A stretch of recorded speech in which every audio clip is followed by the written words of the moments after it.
Hi friends, welcome back. ఈరోజు లంచ్కి soya granules and పాలకూర కలిపి కర్రీ చేస్తున్నాను. కావాల్సింది ఏంటంటే 3 కట్టలు పాలకూర తీసుకున్నాను.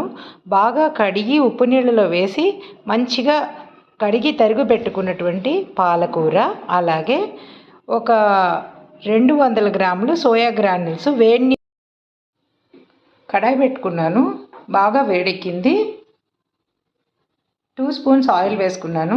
ఇందులోని జీలకర్ర ఆవాలు వేసుకోవాలి. జీలకర్ర ఆవాలు వేసుకున్నాక బాగా వేగాలి. బాగా వేగినాక అప్పుడు ఉల్లిపాయ పచ్చిమిరపకాయలు కూడా వేసుకోవాలి.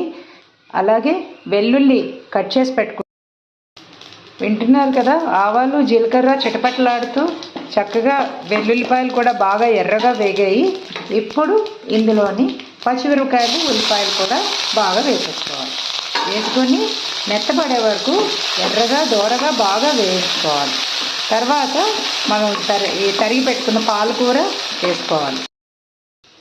ఉల్లిపాయలు ఎర్రగా వేగాయి కదా, దీనికి కొంచెం సరిపడా సాల్ట్ వేసుకోవాలి.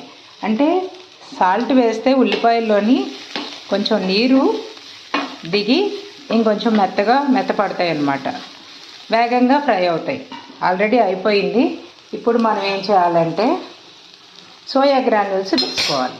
బాగా చూసారు కదా, ఇలాగా సోయా గ్రాన్యూల్స్ కూడా వేసుకొని బాగా మంచిగా కలుపుకోవాలి. కలిపిన తర్వాత ఒక 5 నిమిషాలు మూత పెట్టుకొని పాలకూర వేసుకోవాలి. ఒక 5 నిమిషాలు అయిన తర్వాత మూత తీసి పక్కన పెట్టుకొని పాలకూర తరుగుని బాగా ఇలా కలుపుకొని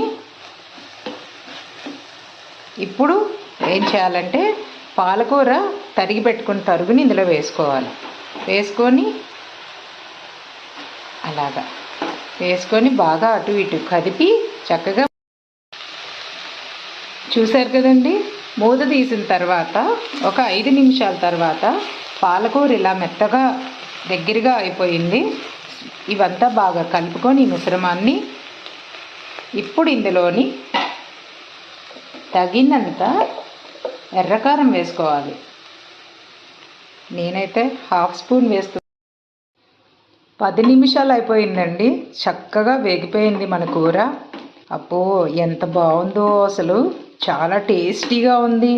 హెల్దీ మీల్లోని మనం దీన్ని సర్వ్ చేసుకోవచ్చు.